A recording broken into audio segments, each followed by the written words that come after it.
Témoignage à visage découvert. Je m'appelle Maxime Arquet, j'ai 23 ans et je suis originaire de l'île Jourdain. J'ai vécu ce que l'on appelle le harcèlement scolaire. Dès le primaire, cela a commencé par le harcèlement moral. Par des insultes, par des moqueries ou bien par des brimades. J'étais un enfant dyspraxique.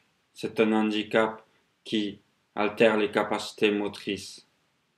J'ai entendu des Dumbo, des nazes aux grandes oreilles, ou bien tu as des satellites à la place de tes oreilles.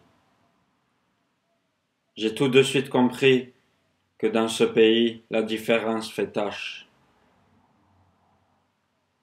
Je suis passé ensuite au collège. Le harcèlement moral s'est transformé en harcèlement physique. Là, on ne t'insulte plus, on te frappe, on te tabasse, on te passe à tabac. Par exemple, dans les vestiaires, on me jetait des chaussures à la tête, on me crachait dessus, ou bien on allait échanger mes affaires. On me mettait les affaires de rechange dans les toilettes ou sous la douche. Et personne ne pouvait rien y faire, car personne ne voulait le voir, ou personne faisait semblant de le voir. Je suis un ancien rugbyman, et une dépression m'a éloigné des terrains. Je suis passé au lycée. Là, le harcèlement continuait encore et toujours. Mais une nouvelle chose est arrivée. Le harcèlement par ordinateur, dit le cyberharcèlement. On m'envoyait des messages sur mon téléphone jour et nuit. On m'envoyait des messages sur mon Facebook.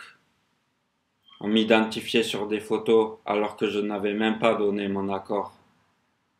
Par exemple, un élève m'a identifié sur une image représentant tous les personnages de Walt Disney et mon identifiant était la bête.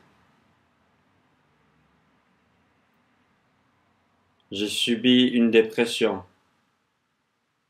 J'étais incontrôlable, ingérable, inconsolable. J'aurais pu tous les rafaler en me vengeant, comme Bowling for Columbine. Mais j'ai appris à pardonner. Cela m'a permis aussi de mûrir.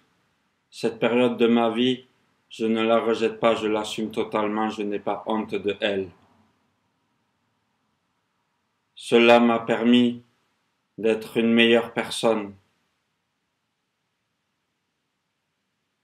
J'espère que mon message portera encore plus loin.